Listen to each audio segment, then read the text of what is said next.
Amigos, ¿cómo están? Bienvenidos a Radio Uruguay, bienvenidos a La Máquina de Pensar. ¿Cómo están? Espero que bien.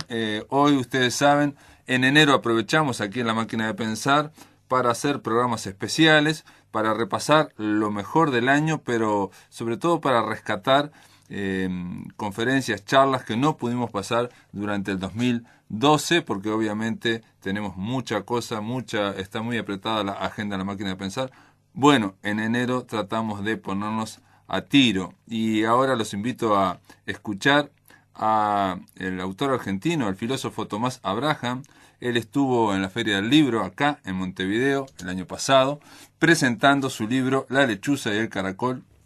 Se trata, ustedes ya lo conocen, Tomás Abraham es uno de los filósofos más destacados de la Argentina y estuvo ahí presentando este libro junto a Agustín Courtoisí, un experto en filosofía, un filósofo uruguayo. Bueno, los invito a escuchar la presentación de Agustín Courtoisí sobre este libro de Tomás Abraham.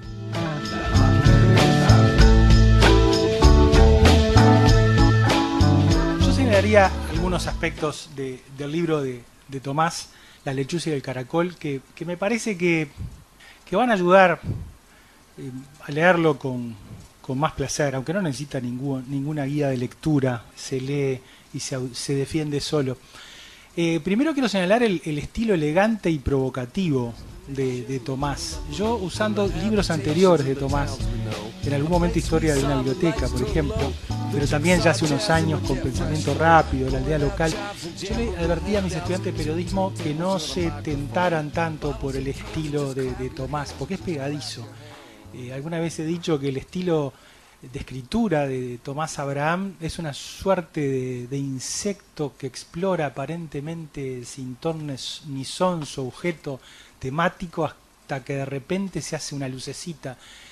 Y eso a los estudiantes se les pega. Lo que no se les pega es la lectura que tiene Tomás para hacerlo. En cuanto a este estilo provocativo y a la vez elegante, me gustaría leer alguna de los fragmentos, porque además esto se lee fácil porque son fragmentos. Hay un estilo bloguero en todo el libro que es lo mismo que si dijéramos un estilo blusero. El blues parece muy básico, pero puede meter algunos elementos que lo trascienden y que van mucho más allá del género o el estilo. Con el blog ocurre algo semejante y eso se nota en el libro de Tomás. Me quiero referir a una cita que tiene que ver con todo esto que vertebra el libro, ¿no? Contra el tema de los relatos, ¿no? O sea, que tiene aparente aplicación en la mayoría de las páginas referido a la realidad argentina, pero que está hablando del Uruguay, está hablando de Venezuela, está hablando de todos los países del mundo, en definitiva. El tema de los relatos es, bueno, esta creencia de muchos de que los pueblos necesitan mitos. El relato es algo más narrativo y encantador que una ideología. El relato parece ser más entretenido. Y Tomás, con todo el enorme coraje que tiene para estas páginas y para otras que ha escrito, pero particularmente en estas páginas, Tomás nos advierte que todo relato, toda creencia de que los pueblos necesitan mitos, pasa en contra del futuro, en contra de las utopías. En la medida que lo relevante y aquello a imitar está en el pasado, inevitablemente es pasatista. Por supuesto, con un recorte del pasado hecho a conveniencia de los usuarios, ¿no? Y para hablar entonces, fundamental esto que yo calificaba como el estilo elegante y a la vez provocativo de Tomás, él dice, por ejemplo, en un fragmento que se llama Caos: si hubiera existido una CNN durante el Imperio Romano, o canales de noticias durante la expansión holandesa del siglo XVII, lo que hoy vemos desde la posteridad como un orden ajustado sería concebido por los hombres de aquellos tiempos como un desquicio sin solución. Y atiendan esto, por favor. No digo que la vida es un simulacro y que no hay diferencia entre lo real y su imagen para un mundo pantalla, sino que la desmesura general es un dato cotidiano de nuestra percepción y que no tenemos narración que la contenga. A mí me parece estupendo este fragmentito, que se conecta con otra característica del libro de Tomás, pero también de la obra en general de Tomás. Tomás es increíble porque habla con pasión, pero no se embandera en el sentido de no optar por las banderas que estamos viendo. Él nos está señalando con el dedo todo el tiempo algo que pasa entre el fragor de la batalla y las banderas más o menos deshilachadas. Cuando Tomás está en contra de A, no significa que haga alianza con B. Para ser más sugerentes, recurramos a un lenguaje matemático. Cuando Tomás está en contra de algo que lleva el sello K, no significa que está en favor o en alianzas con O. Y el O tiene la ambigüedad de no sabemos si es oposición o un futuro oficialismo. Pero lo importante es que Tomás está todo el tiempo pensando no entre las opciones dadas, entre las cuales estamos forzados a elegir, sino siempre buscando otra cosa más allá de las opciones. Entonces, que ataque los relatos kirchneristas, el sistema de los 70, el uso de los derechos humanos, el uso interesado y político de los derechos humanos, no significa que Tomás descrea de los derechos humanos. Fíjense con qué valentía en este sentido de que estar con uno no es estar con el otro, y etcétera. Dolor y política, dice Tomás. A Eve de Bonafini, qué difícil hablar de este personaje, solo Tomás se mete con este y con tantos otros. A Eve de Bonafini se le pueden discutir sus posiciones políticas como a todo aquel que apoya a la ETA, a la FARC, a Bin Laden, ya que no se trata de desaparecidos, sino de política sin más. Presten atención a esto. Pero no soy quien para juzgar desde un supuesto bien a quien se jugó la vida como lo hizo ella, y tantos otros que lo hicieron contra criminales de Estado. Creo en el dolor de una madre y en el de un padre como Bloomberg. No hay especulación en ellos, pero las relaciones entre política, justicia y dolor no son lineales. Bueno, aquí asoma el otro atributo de los que quisiera seleccionar en estos minutos para incitarlos o invitarlos a la lectura del libro de Tomás. En general se espera de los que comunican en la esfera pública, y no importa si son periodistas o son filósofos, porque si están en la esfera pública se supone que están hablándole a mucha gente y no solamente a los 4 colegas de la academia. Se le pide a quienes comunican en la esfera pública tener el rol de, yo diría, reductores de la complejidad. Se espera de un periodista que nos ordena en el mundo, que un filósofo también nos ordene el mundo, pero en definitiva le estamos pidiendo que nos simplifiquen la realidad, en el caso de un filósofo, de pronto con citas eruditas o autores de moda del último cuarto de hora. Tomás no hace eso, hace todo lo contrario. No es que la complique. Lo que él muestra que el camino para llegar a lo que vale la pena decir se llega pensando y no reduciendo complejidades que puede significar simplificar aquellos fenómenos que estamos intentando comprender. Esta multiplicación de puntos de vista para llegar a algo, esta cosa de criticar contra todo pero desde ningún lugar, cuando digo desde ningún lugar, dentro de los lugares puestos a consideración de las mayorías ciudadanas, con banderas contradictorias, este criticar contra todo pero no desde ningún lugar previsible o simplificante, puede a veces confundir a algunos lectores. Yo lo que pido es que vayan hacia adelante y hacia atrás en este libro, en La lechuza y el caracol, para comprobar que lo que hace Tomás es buscar otro lugar. Y sin duda que lo encuentra, no es un nihilista que no le viene bien nada y que más vale esperar lo peor para la humanidad, el planeta Tierra y adyacencias. Él, en una declaración insólita para mi gusto, dice: hay algo que me hace un devoto irrestricto de la democracia republicana. La defensa que hace Tomás en este libro de las instituciones democráticas, de los sistemas de controles, le llevan a decir cosas tales como: la democracia no es un valor, o la democracia no es solo un valor, es un conjunto de procedimientos, de reglas de juego compartidas, algo que siempre tuvo que ver con controlar los excesos de poder y coincidir en algunos mínimos criterios para la vida en sociedad. Pero entonces, excepto esas declaraciones donde además se permite recordar todo lo que se han atacado a lo largo de las últimas décadas, las mal llamadas libertades formales, la democracia burguesa, la democracia liberal, sale en su defensa y lo hace desde un lugar que tampoco es el simplismo del liberal que en todos los copetines se declara como tal y después tiene alianzas que no merecen ser llamadas liberales. Todo esto ocurre, esto de la multiplicación de puntos de vista, en no embanderarse estrictamente con ninguna de las opciones en juego, aparece claramente en el tema leyes de medios o ley de medios en el caso de la Argentina. Fíjense las cosas en apariencia contradictorias, pero yo creo que complementarias, que maneja Tomás Abraham. Y es un capítulo que tenía tantas cosas lindas para leer y yo prometí ser breve, que vamos a ver cuál selecciono. Periodismo el otro, dice Tomás Abraham. Al periodismo no fascista se lo descalifica como liberal. En nuestro país, Argentina, un liberal es un gorila o un oligarca. Y recuerda esto que solamente para algunos pocos es evidente y no para muchos. En otros lugares y otros tiempos, los liberales eran los disidentes que se jugaron la vida para que no hubiera más inquisidores. Así que no tenemos palabras para el periodismo no fascista, aquel que considera que el análisis de la actualidad sigue siendo una tarea intelectual. Toda tarea intelectual requiere como condición sine qua non multiplicar las fuentes de información. Voy a leer salteando, pero todo en torno de las normas que intentan regular los contenidos y que a veces se presentan como populares y anticorporativas y a veces se presentan como intentos dictatoriales. Dice Tomás, la ley de medios es un asunto de dinero y de poder, pero nada tiene que ver con nuestra capacidad o interés informativo. Oficialismo y oposición, recuerdan la O ambigua que yo hoy usaba, oficialismo y oposición se disputan nuestra protección en nombre de la libertad. En vano pueden descansar, no la perderemos por un cambio de bolsillos. Dice también Tomás, ninguna ley frenará el poder de los medios, ni ningún predicador nos hará creer que un observatorio o un grupo de asesores o burócratas vestidos de progresistas nos garantizará el pluralismo.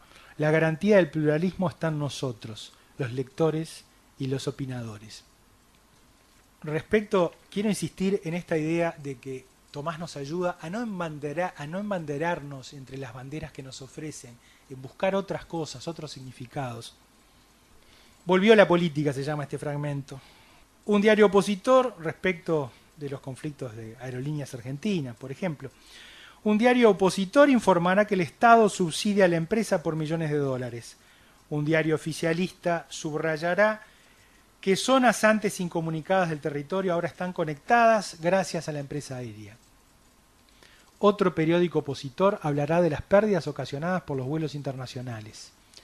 Uno pro gobierno recordará que la bandera nacional surca los cielos de la tierra. Un pasquín opositor describirá el estado lamentable en que se encuentra la flota de aviones. Otro oficialista informará sobre las compras de nuevos aparatos realizados por la empresa. Y así sucesivamente. Todas las noticias vienen por fragmentos, apunta Tomás. Es el resultado de este volvió la política. Y concluye el fragmento. Somos todos militantes, gente comprometida, con nula conciencia crítica.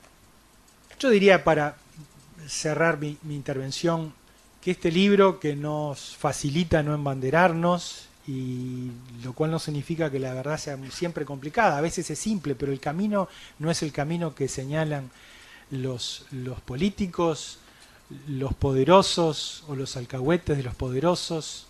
El camino a veces es simple, pero se llega pensando, no embanderando a un país en una lógica de las trincheras, en una confrontación que excluye al otro y se beneficia de que el otro sea aparentemente un enemigo.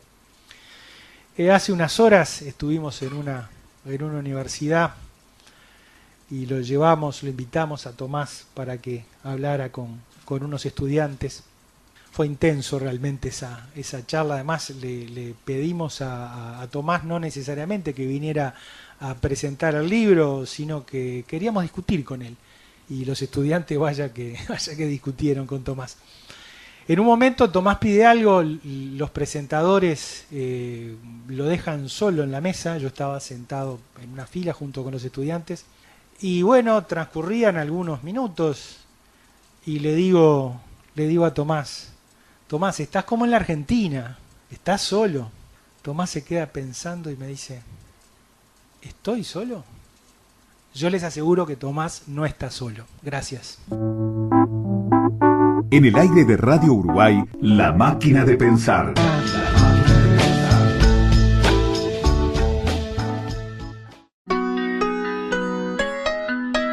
Para comunicarte con La Máquina, envía un SMS al 099 78 0066 o un correo electrónico a lamáquinadepensar@adinet.com.uy. Si querés volver a escuchar charlas, entrevistas o columnas, ingresa a piensamáquina.blogspot.com y bienvenido al corazón de las palabras.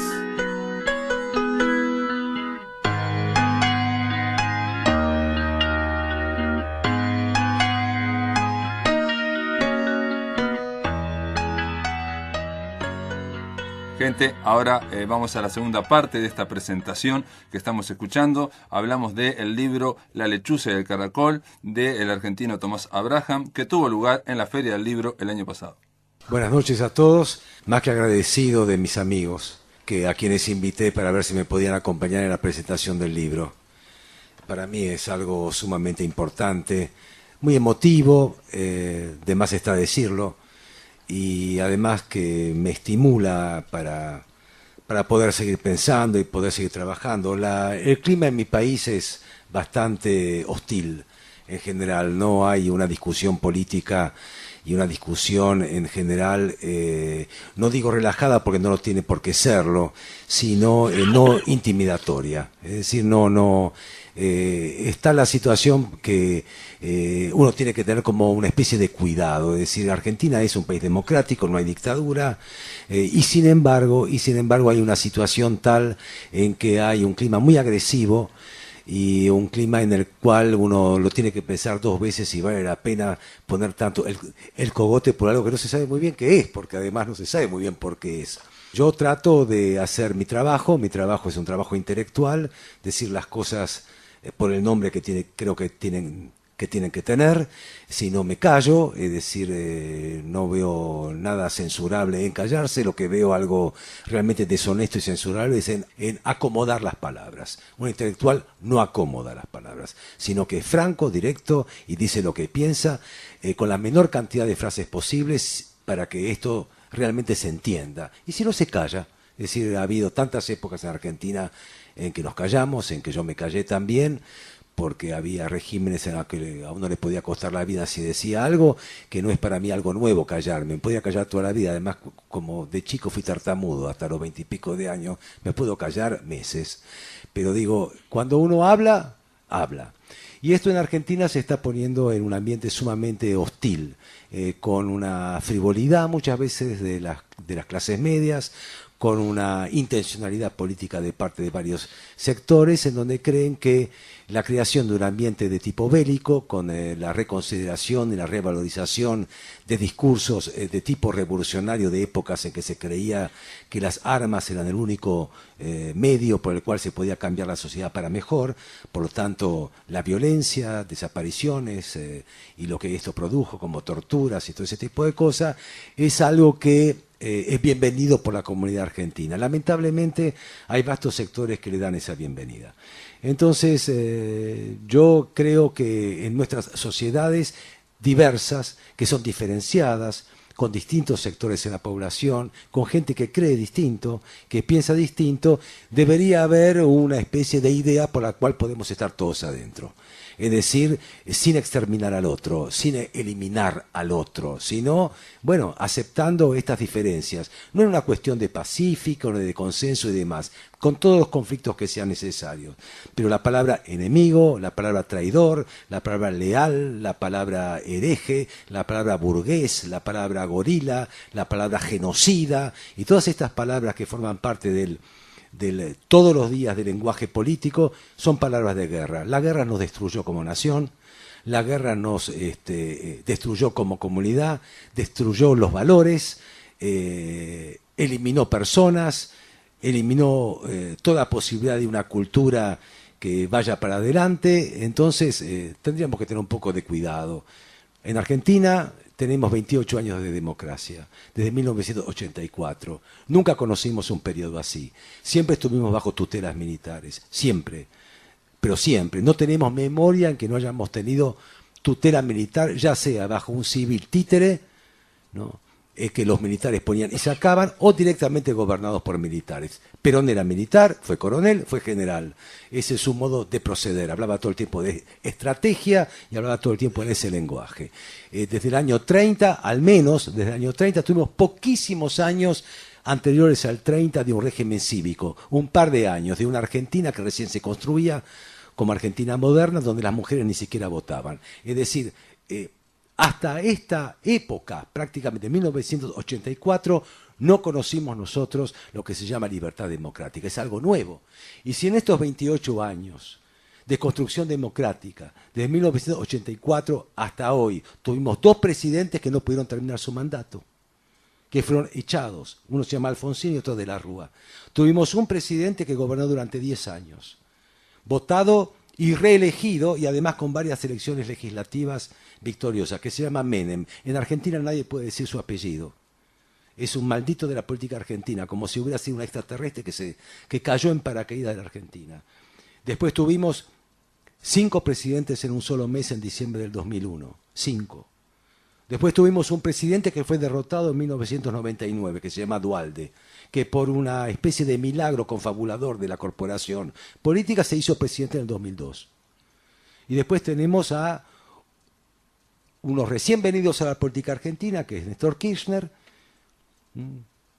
que se inicia en el año 2003, que le cede el gobierno a su mujer, hoy viuda, ¿no? En el 2007, que se reelige el año pasado y que pretende hacer una reforma constitucional para seguir, una especie de sucesión conyugal. Por lo tanto, la construcción de la política de Argentina está dañada, no se termina de construir un sistema político. Es cierto que los sistemas políticos representativos republicanos están en crisis en todo el mundo, eso es cierto, pero es cierto porque están en crisis por desgaste. Están en crisis por un uso y abuso de ciertas representaciones y por no adaptarse a ciertos fenómenos mundiales. Pero en Argentina no está en desgaste, nunca se pudo hacer, nunca se pudo construir. Entonces, ¿qué es lo que queda? Queda lo que se llama el poder. El poder no es autoridad, el poder es otra cosa, el poder se basa en 2 elementos fundamentales. Por un lado, el dinero. El dinero da poder. Por el otro lado, las armas, la posibilidad de intimidación, de todo tipo, física, etc. Armas y dinero, eso es el poder. Con eso uno tiene poder, puede dominar, no quiere decir que tenga autoridad, puede obtener obediencia, pero no tiene autoridad. En Argentina hay un enamoramiento del poder, de los caudillos, de los capataces, de los jefes, de la jefa, de los líderes, etc. Todo este vocabulario de tipo militar. En eso fuimos educados. ¿Por qué no podemos cambiar de educación? La autoridad es otra cosa. La autoridad tiene que ver con ciertos valores de confianza. Alguien se gana una autoridad. Alguien no se impone una autoridad. Se gana una autoridad.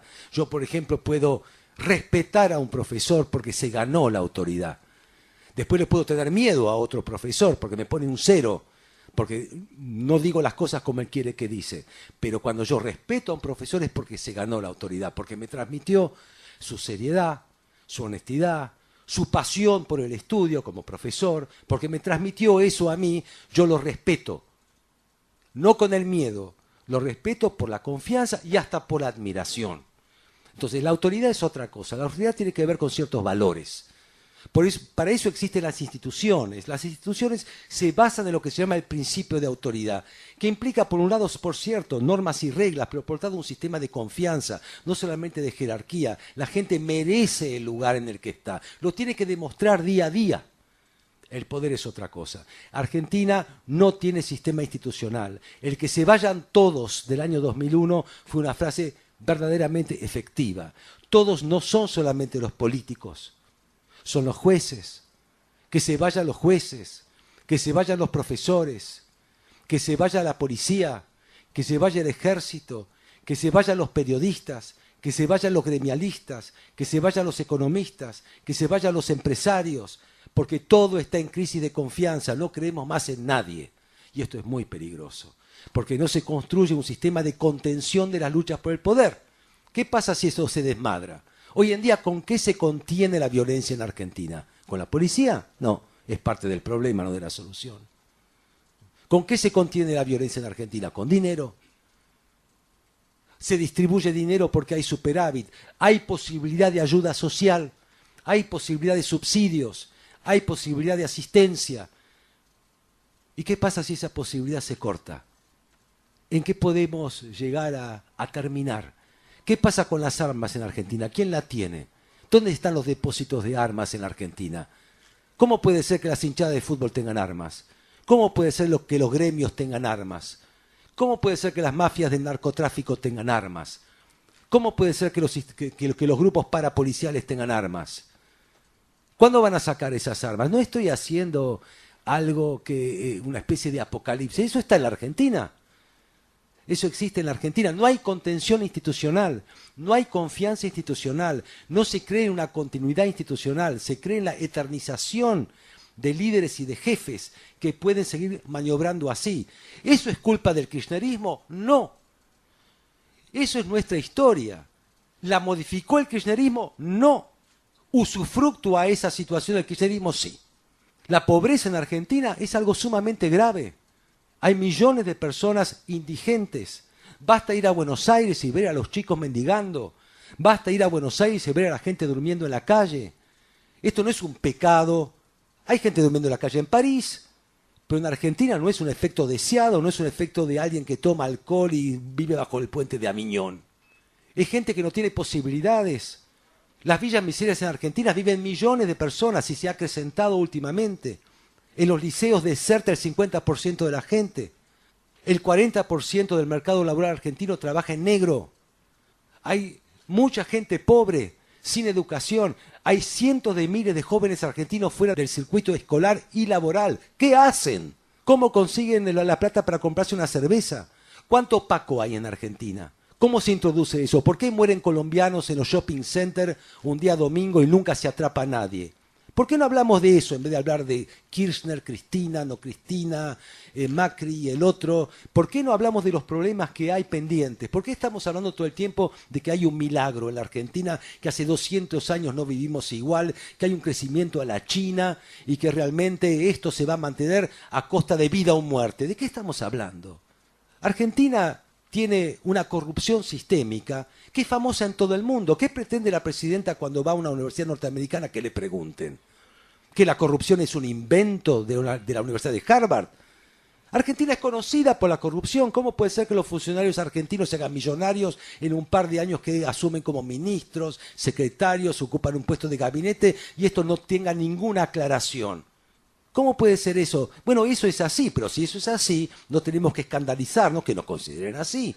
Hay muchas cuentas pendientes en Argentina para una sociedad democrática. La democracia no es solamente votar. Por supuesto que hay libertad de prensa en la Argentina, en apuros. Y esta libertad de prensa no es un hecho de los Kirchner, tampoco esto la conseguimos en 1984. La democracia en Argentina no fue el resultado de una pueblada que el pueblo salió a la calle a resistir contra los militares. Los militares estaban bastante cómodos en Argentina desde el año 1976. Cuando se hizo el golpe de Estado en la Argentina, mucha gente respiró de alivio porque se estaba matando la gente en la calle, entre peronistas de extrema izquierda y peronistas de extrema derecha.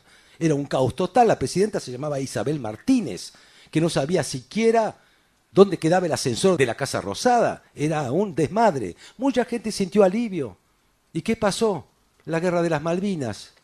Eso pasó. Que con el fin de eternizarse, cuando no, un militar, ¿no?, hizo la guerra de las Malvinas, que si la ganaba contra Margaret Thatcher, hoy en día el general Galtieri hubiera estado a la par del general Don José de San Martín. No solamente hubiera liberado a la Argentina de la subversión comunista, sino hubiera derrotado al imperialismo inglés. ¿Qué más? Para satisfacer la mentalidad nacional. Hoy en día estaríamos con los hijos de Galtieri. Así que heredamos la democracia muy barato y con un alto costo, que fueron los chicos que fueron a las Malvinas y los masacraron porque realmente no estaban preparados por una guerra con un imperio de los británicos que no jugaban con eso. Entonces recibimos la democracia en el año 1984. Han pasado 28 años. No tenemos otra cosa en que pensar en que los 70 fue una época maravillosa. No tenemos otra cosa en que pensar que esa juventud fue maravillosa, con un afán demagógico, que ni siquiera respeta a los muertos de esa época. Que hayan muerto por algo entonces.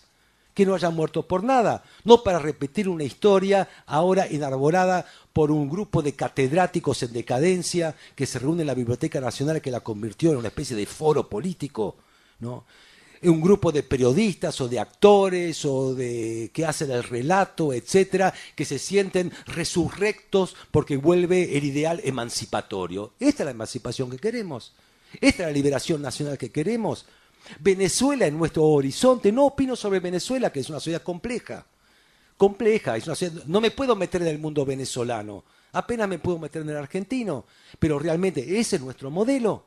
El modelo no puede ser Cuba ya. Hoy en Cuba, la revolucionaria es Joanny Sánchez, no es Fidel Castro, no es Raúl Castro, es Joanny Sánchez, la disidente perseguida. Esa es la revolucionaria de hoy en Cuba.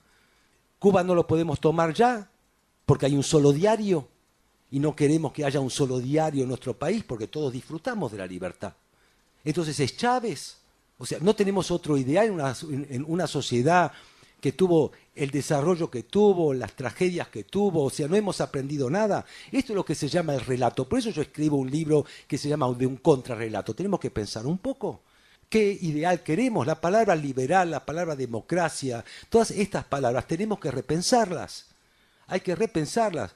Yo me divierto acá en Uruguay cuando recuerdo ante la mirada azorada de los uruguayos que cuando en los reportajes en plena campaña presidencial José Mujica decía que Uruguay quería que se pareciera a Dinamarca y no a Cuba, como tantos del Frente Amplio quisieran todavía, porque el Che, porque Martí, porque los Tupa, etc. Eso, otra vez, no pasó nada. Dinamarca, dijo el presidente.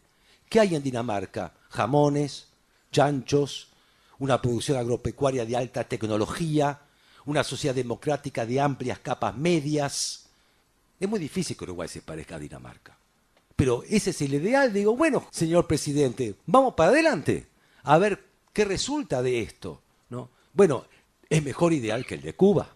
Algo podemos aprender de eso. Igual no podemos ser Dinamarca. Esas sociedades nórdicas no son un buen ejemplo. Son etnias muy cerradas que únicamente allí se puede dar esos ejemplos. Pero no está mal una sociedad pacífica. No está mal una sociedad de altísima competitividad en lo que puede como competitividad diferencial frente al mundo. Estamos en el mercado mundial, de eso comemos. Si no se vendiera lana, soja o vinos del Uruguay al mundo, o la soja, la carne o lo que fuere de Argentina al mundo, no existiría el kirchnerismo sin duda. Así que tomemos en serio esas cosas, mejorémosla. Y además dentro de una sociedad en la que haya al menos una voluntad de convivencia, no acuerdo, no consenso. La democracia se define por el disenso, por la disidencia y por el derecho de las minorías, no por la voluntad de las mayorías. Esta es la gran lección de la Revolución Norteamericana. El derecho de las minorías, ahí se mide. La voluntad de las mayorías me dio Hitler también. El derecho de las minorías, ahí se define. Sí, no está mal una sociedad así.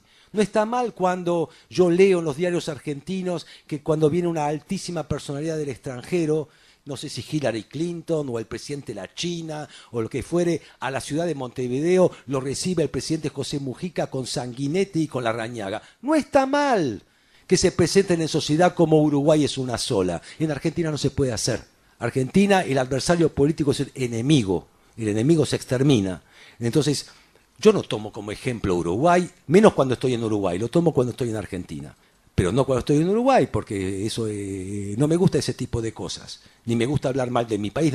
Es un sentido crítico, es decir, la situación es de hostilidad.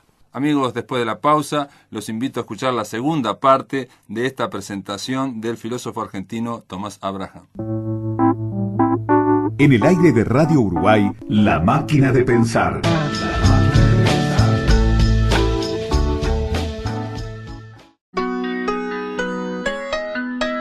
Para comunicarte con la máquina, envía un SMS al 099-780066 o un correo electrónico a lamaquinadepensar@adinet.com.uy. Si querés volver a escuchar charlas, entrevistas o columnas, ingresa a piensamáquina.blogspot.com y bienvenido al corazón de las palabras.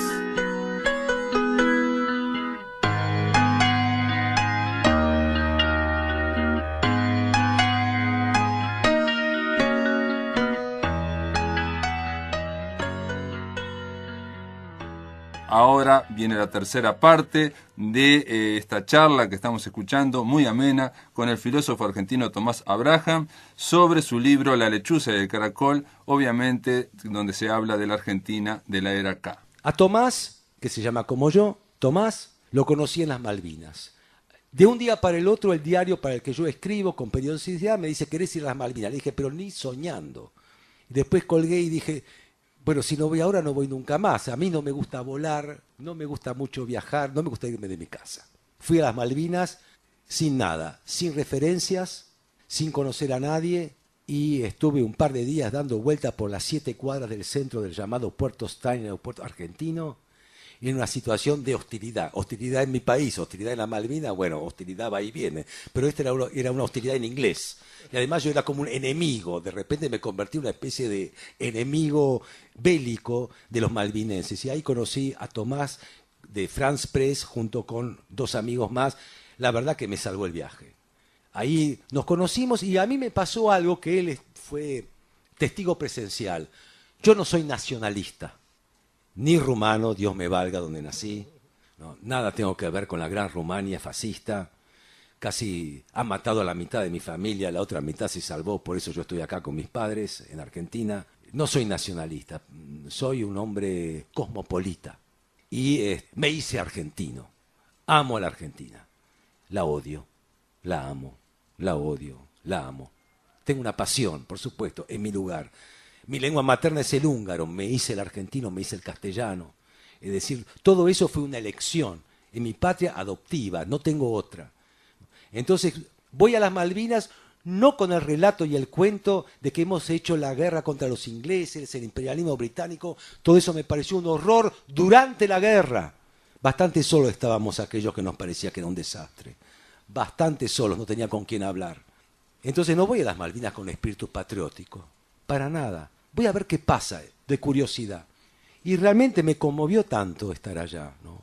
Fuimos al cementerio de Darwin, vimos las tumbas de los soldados argentinos, realmente solos en esa Patagonia ventosa y fría, las cartas de plástico adosadas a las cruces blancas, de familiares que fueron a visitar o que mandaron misivas y cartas a estos chicos, porque eran chicos, 19 años, un chico me parece, cartas de las hermanas, querido, ¿te acordás cuando te probabas el uniforme? Me puso tan triste todo eso, ¿no?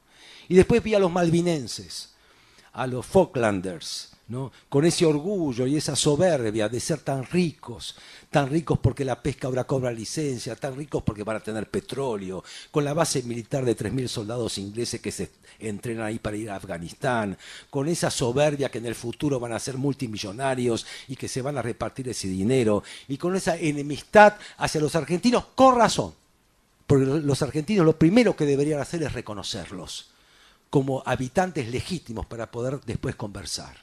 Con razón, pero yo me decía, con las pocas conversaciones que tuve con el gobernador de las Malvinas y con alguno que otro representante, los argentinos están acá, no los van a poder borrar. Y el problema que ustedes van a tener en el futuro no es con nosotros los argentinos, lo van a tener con los ingleses.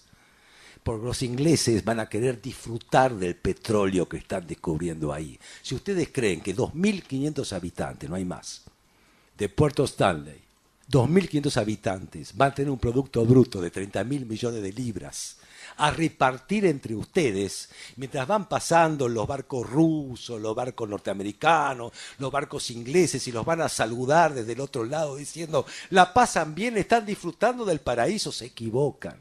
No vamos a ser nosotros los que los molestemos, a pesar de la pésima política que tiene mi país. Ustedes van a tener un problema con los ingleses, así que mejor apunten para otro lado. Volví muy conmovido a la Argentina. Cada vez que me preguntaban decía que las Malvinas son argentinas, en un sentido de corazón, no en un sentido de razón, porque en realidad está habitada por otra gente. Algún día se hablará y se conversará sobre eso. Hay cuerpos argentinos ahí, hay una historia argentina que está ahí, y eso forma parte del territorio malvinense. Tomás se dio cuenta que yo sentía eso ahí también y se lo decía abiertamente. Me volví patriota acá, digo. Y así volví. Fue un viaje... Tuvimos una semana y el jueves eras otra persona casi. ¿Ah, sí? El nacionalismo fue en aumento. Bueno, pues tampoco era un patriotero ¿Te acordás cuando estaba el viejito que estaba el mástil famoso? Sí. Un viejito dijo, qué bueno ver la bandera inglesa ahí arriba, ¿no? Sí, no pude evitar decir Empezó a algo. preguntar, ¿tú de dónde sos? Bueno, Uruguay, Perú, Francia. Y le pregunta a Tomás, ¿y tú de dónde sos? Y Tomás lo mira así, ¿no? De arriba y dice, Argentina. Sí, Argentina. Sí, porque había un fotógrafo argentino que decía que era uruguayo. Le digo, ¿por qué sí que sos uruguayo?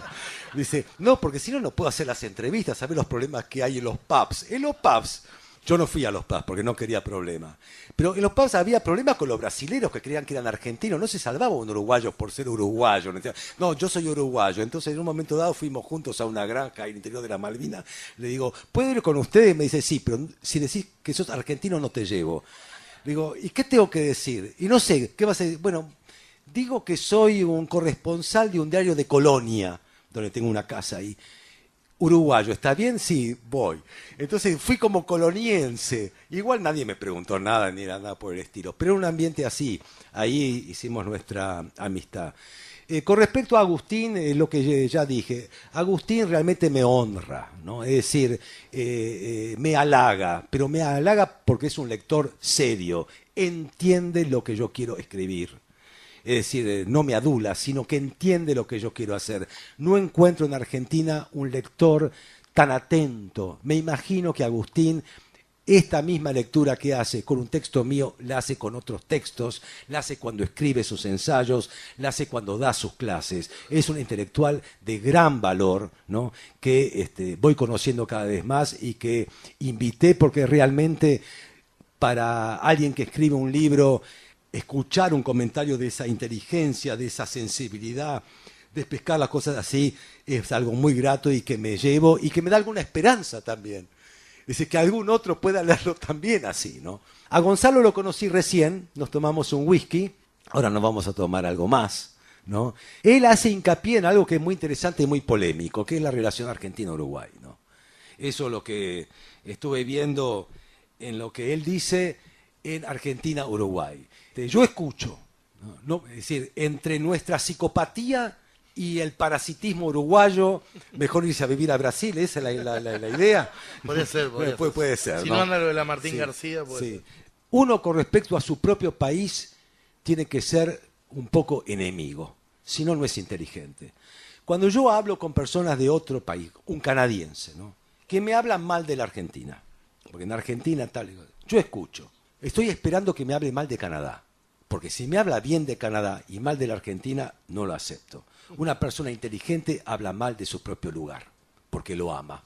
Eso es lo mínimo que tenemos que hacer. Lo segundo es reírnos de nuestras propias raíces y no reírnos de las raíces de otro. Después nos podemos reír todos juntos, pero primero hay que reírse de uno mismo, si uno quiere más o menos practicar la actividad de pensar. Entonces, por supuesto que un uruguayo como él despotrica contra Uruguay y un argentino como yo despotrica contra Argentina, y si querés despotricamos contra Uruguay, yo también podría ayudarte un poco. Con tu experiencia colonia, seguramente. Sí, no, y además porque lo quiero. Entonces podría despotricar. Es muy difícil cambiar las cosas en Uruguay. Es muy difícil, es un país muy conservador, eso me doy cuenta. Es decir, bueno, pero de eso se puede hablar mucho. Ayer estaba leyendo en algún diario, además, que hay como una representación estudiantil, se está hablando en el Ministerio de Educación acá en Montevideo, que hay planes de estudio que se están discutiendo, un montón de cosas así, y una de las cosas que piden los estudiantes es aprender la lengua portuguesa. ¿Cómo puede ser? ¿Qué les pasa? ¿Por qué quieren aprender portugués? ¿Para qué? ¿Qué? ¿Son portugueses ahora? ¿Para qué van a aprender portugués? Si quieren hablar con un brasilero, hablen castellano, que les va a entender perfectamente bien. ¿Para qué quieren aprender portugués? Somos del Río de la Plata. Eso queda muy lejos, es otra cultura. La nuestra es una misma cultura. Por eso hay esa tensión. Y además hay algo que tienen que aceptar. Los porteños, porque como bien dice el presidente de acá, Mujica, no soporto a los porteños porque los argentinos son otra cosa. Aún así, los porteños queremos mucho a los uruguayos. Los queremos. Hay muy buena onda. Los queremos. Es decir, hay un muy buen sentimiento respecto de Uruguay. Hay mucho. Cuando juega Uruguay-Brasil, hinchamos por Uruguay. Ustedes hinchan por Brasil cuando juega Argentina con Brasil. Acá hay un problema. No entienden nuestra generosidad. Los queremos. Somos amigos. Convénzanse. Por supuesto que puede aparecer un político que les quiera sacar un puerto en Nueva Palmira o que le haga un problema con la pastera allí, etcétera. Pero hay muchos otros que opinan distinto. Pero más allá de la política, hay una cosa cultural, hay un afecto. Y hablo de los porteños, no hablo ni de Argentina, los cordobeses, demás, etcétera. Los que estamos muy cerca, hay muchísimos uruguayos que viven en Argentina, usted lo sabe muy bien. Yo voy a comer a La Celeste, es un restaurante parrillero. Es decir, todo esto no es una fraternidad blanda y demás, demás. Es así. Ustedes no tienen que aprender portugués. Es absurdo. ¿Qué pasa con los jóvenes acá, estudiantes que quieran hablar brasilero? ¿Para qué? Es otra cosa. Los brasileros es un imperio. Ahí sí, tengan cuidado. Tengan cuidado. Históricamente está la lección dada. Tengan cuidado. Si no se hubieran metido esos brasileros y no hubiera habido connivencia de parte de unos argentinos, seríamos una sola cosa nosotros. Ojo con los brasileros, no aprendan portugués. Bien. Aparte de eso, y para terminar también, ¿no? Una sola cosa que quería acotar, que tiene que ver con lo que decía Gonzalo sobre la educación, que para mí es muy importante, ¿no? La educación para mí no es un ministerio, no es una secretaría, no es algo políticamente correcto, no es una salida que se dice el que se educa se salva, no es nada de eso. Yo soy profesor, me dedico a eso. En parte también, bueno, escribo, pero tengo una relación docente también con gente. Y esto lo digo permanentemente en la Argentina. En la Argentina hay una corporación docente sumamente fuerte, tan fuerte como la uruguaya. Es muy conservadora, no quieren cambiar nada. Reparten netbooks para no cambiar nada. No se cambia un programa en la Argentina en los últimos 50 años. La capacitación docente es un viaje de turismo. No le dan una conferencia de acá, una conferencia de allá, etcétera. El mundo hoy puede ofrecer una educación que es una fiesta del conocimiento. La palabra para mí es estudiar. Nuestra sociedad argentina, y la extiendo, ha degradado este verbo que es un verbo extraordinario, que es estudiar. Es algo maravilloso estudiar, en cualquier edad de la vida. No tiene fin. Aprender es una aventura. Aprender, hay todo por aprender y uno va a vivir toda esta vida sin haber aprendido casi nada. Aprender los nuevos mundos, cómo está constituido el universo, de dónde proviene la vida, cómo son las fuerzas gravitacionales, cómo se ha construido nuestra historia de una manera o de otra, ¿no? Aprender cómo son los ríos y los afluentes y la geografía del planeta. Está todo por aprender hoy en día con la tecnología actual. Aprender es algo audiovisual, es algo de investigación, mezcla distintas tecnologías como la de la lectura con lo audiovisual. Hoy en día una clase de física no es como yo la hacía en mi secundaria, que aprendía de memoria los nombres, de memoria la botánica, todo era memoria. Geografía y botánica era la misma materia, eran nombres de memoria. Hoy en día no hace falta ni el pizarrón, ni el mapa de hule, ni nada por el estilo, ni aprender los manuales de memoria. Hoy en día es un festival de conocimiento. Un adolescente de 15, 16, 17 años es plena energía sexual y cerebral. Estudiar. Lo que pasa es que estudiar, esta aventura maravillosa, implica ciertas cosas. Por ejemplo, desconectarse. Desconectarse. Estar solo, en silencio, concentrado, para después compartir con otros esta experiencia, compartir con el profesor, que es el primer estudioso, ¿no? Que transmite a sus alumnos no conocimiento. Es algo mucho más importante transmite un docente a sus alumnos que un cúmulo de conocimientos. Le transmite su experiencia de aprendizaje, cómo él estudia, cómo él se equivoca, cómo los errores le aprenden a seguir experimentando. Eso transmite a sus alumnos su experiencia de aprendizaje, su ser alumno y su ser estudioso. Este es el gran festival que yo quiero transmitir también a la gente que trabaja conmigo. Los estudiantes tienen que aprender a que estudiar es trabajar, que tienen una responsabilidad, que van a una escuela pública que es gratuita, por lo tanto ese derecho ya lo ejercen, se los da la colectividad con su esfuerzo, no tienen más derecho que ese, el resto es deber. El deber de estar, el deber de comprometerse con el estudio, de respetar al profesor, de estudiar junto a él, porque esto es placentero, es maravilloso, es un goce. Y como todo goce, implica un esfuerzo. ¿O hay algún goce verdadero y auténtico que no implica algún esfuerzo? Eso ya no es un goce, es otra cosa, es un relajo, es otra cosa. Entonces, con respecto a este tema de la educación, para mí es muy importante. No es un tema profundo, no es un tema espiritual, es un tema biológico, material, es inmediato, es urgente. Y esto está en manos de los adultos. Son ellos los primeros que tienen que manifestar su voluntad de estudio para poder transmitirlo. Y esto es, me parece, un paso muy importante que hay que dar. No para hablar en foros y demás sobre educación, sino mostrar con el ejemplo lo maravilloso que el estudio es una fiesta. El pensamiento es una fiesta. Terminé. Esto ha sido todo, amigos, espero que les haya gustado, les haya interesado. Mañana vamos a continuar aquí en La Máquina de Pensar hablando de otro libro argentino, Disposición Final, La confesión de Videla sobre los desaparecidos, pero esto va a ser mañana aquí en Radio Uruguay en La Máquina de Pensar. Hasta